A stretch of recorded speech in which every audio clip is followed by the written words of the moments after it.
Hi, Tribe. Today we're going to do a reading for February. The first two cards are the Lover's card and the Star. The Lover's card's about divine counterpart, intimate relationships, and it seems that there is a lot playing out in February in terms of destiny, dharma. Whatever the universe is supporting is going to be moving forward. You're going to get a lot of assistance. So if you're already in an intimate relationship and you're meant to be in that relationship, there's going to be a sense of getting closer, of if you were uncertain, you're going to be more certain. And if you're not meant to be with that person, you're going to have a lot of help in moving it forward in the direction that it needs to, because the Star is about destiny. It's about what really needs to happen.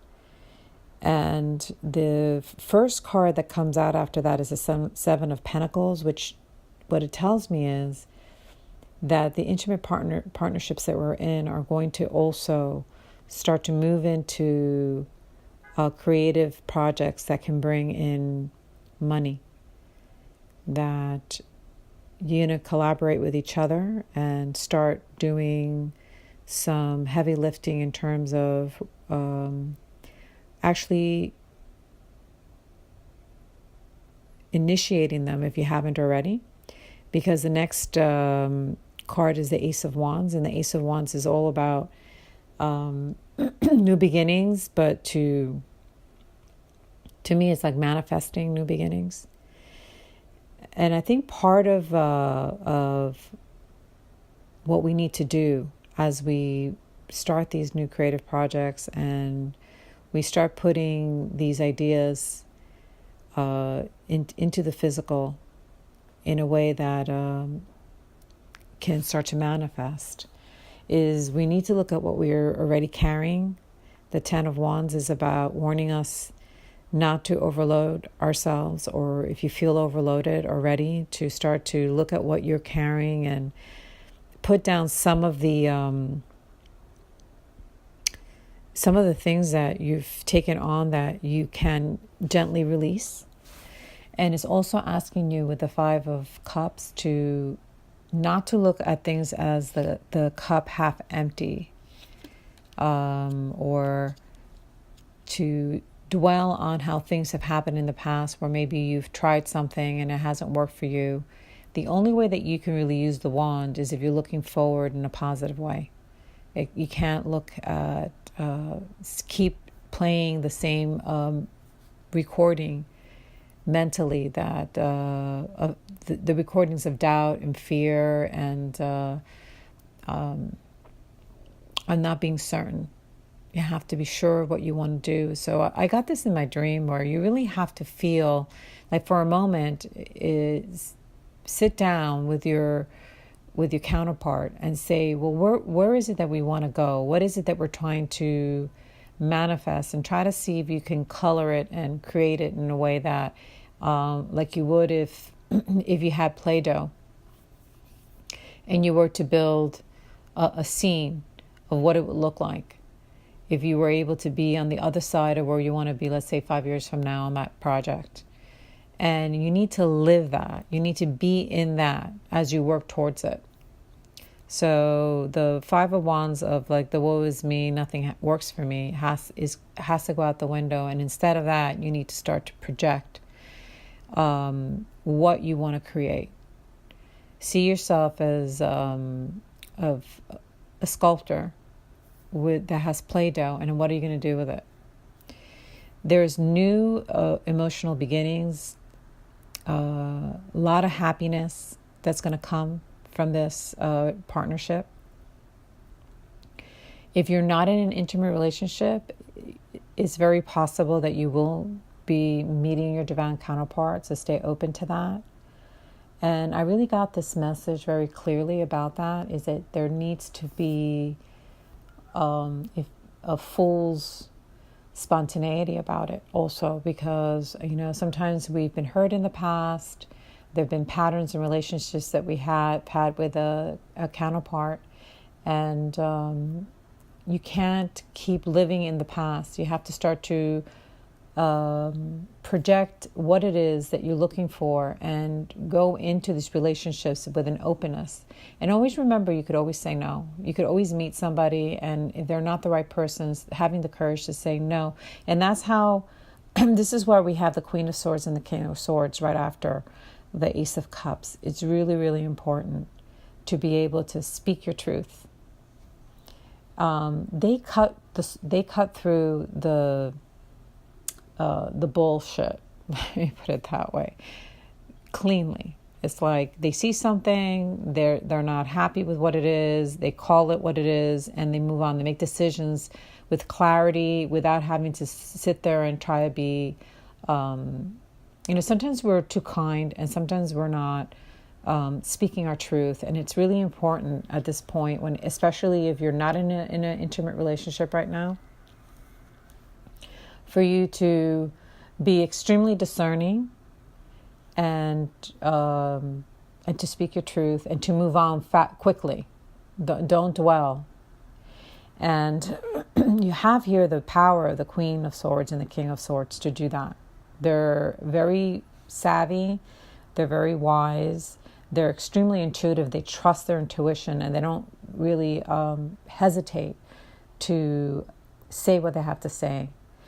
And the Seven of Cups at the end of this line tells me that you're going to have a lot of decisions to make. There's a lot of stuff coming up. It's part of the emotional abundance and happiness that's coming, and joy. But you have to choose correctly also, so that you have the Queen and the King of Swords to assist you in making all the right choices. And it's really about choosing from the heart. At the end of the day, you can't go wrong if you're choosing from the heart. Then there's a lot of financial abundance coming. There's a lot of financial abundance coming, but there is something that may be coming up that you might see as negative, but it's not.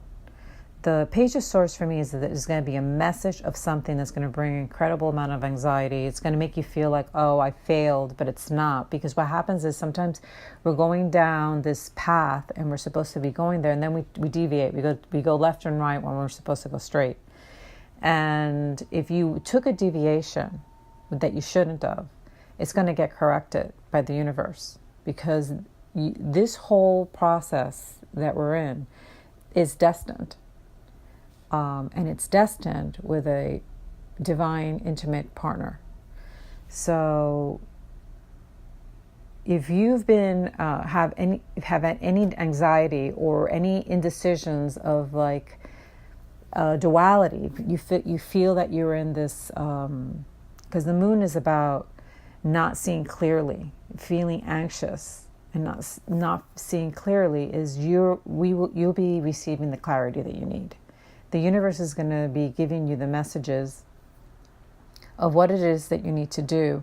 And if you're not listening, the Tower will come in. And the Tower card did not come out in this reading, but I know, because it came out in all the other ones that I did prior to this, that the Tower card will come in and it will be taken, because it's not what you're meant to do. And to trust it. If something is taken from you at this point in time, it's because you're not supposed to be there with that person doing what you're doing. You're supposed to be elsewhere. So trust it, because there's a lot of financial abundance and there's a lot of emotional abundance coming. For those of you who are stuck, this is the Four of Cups. You're stuck. You can't move. You don't know. Can't see yourself moving forward. The universe is trying to move you forward, but you just can't see that. It's asking you to really do your meditation. Focus on your inner wisdom. The Hermit is about going within, trusting your intuition, trusting the wisdom that you've acquired until now, because that's your way towards happiness and the world. This Four of Cups, this doubting part, you need to really use everything you have, all your tools to stay out of this funk type mentality, staying stuck in the past. Even if you're stuck and you're not moving forward, stay in your inner world, in your meditative states, because if you can at least stay out of the energy of what's keeping you stuck, and rather be more in a state of motion, is a state of no mind, then you will work your way towards the Nine of Cups and the world. The Nine of Cups is extreme happiness, fulfillment, and the world is that it's destined, is your dharma. It's what is meant to happen. It's being on the world stage is like finally getting to where you want to go.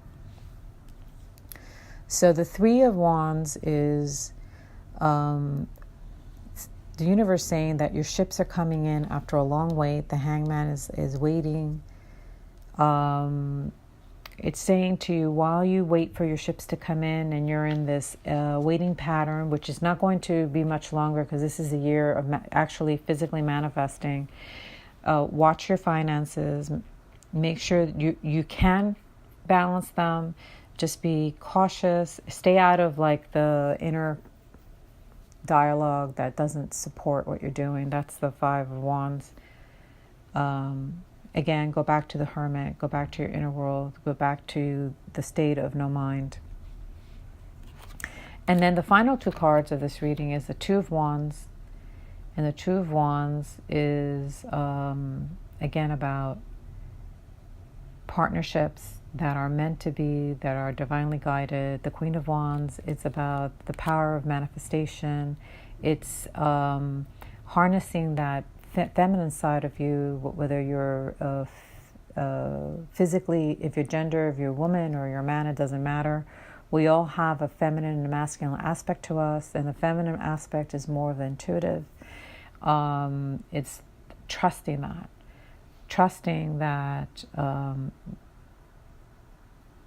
that we have the ability to manifest, to use that silly putty way of visualizing our lives, basically sculpting it in your imagination, and also watching the people who are coming in.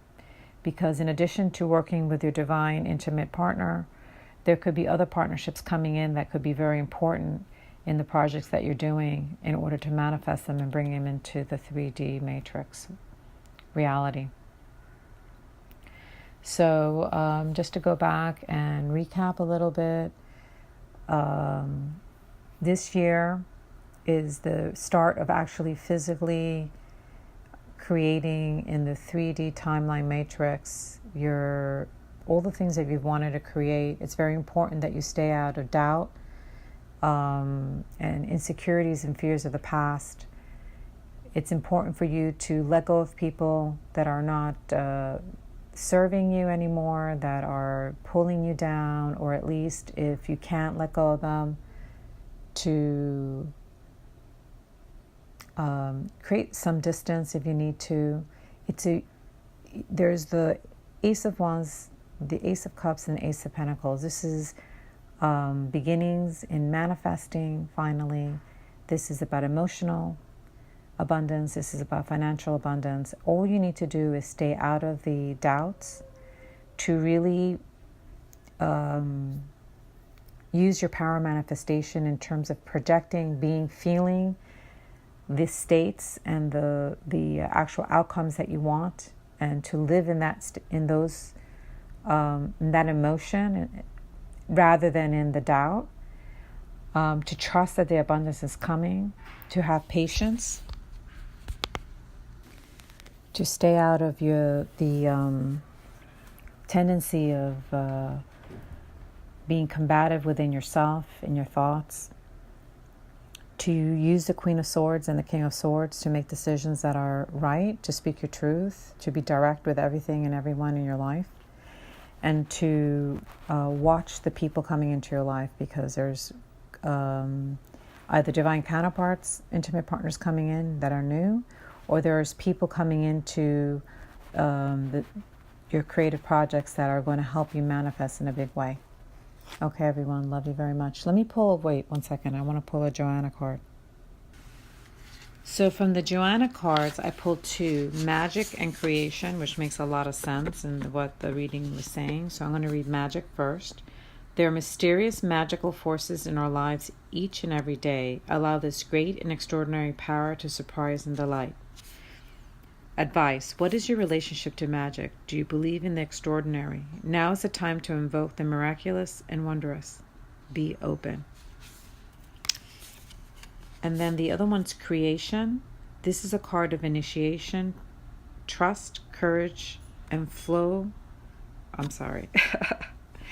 Let me start over. This is the card of initiation. Trust, courage, and flow are necessary to allow a new force that is waiting to now come through you. You are being asked to bring inspiration into existence. Advice. Follow your desire to create, birth, and actively develop a secret desire. The time is right for new growth. Okay, tribe. Love you. Stay true to yourself and stay positive, and everything that you're going to create will happen for you. Lots of love to all.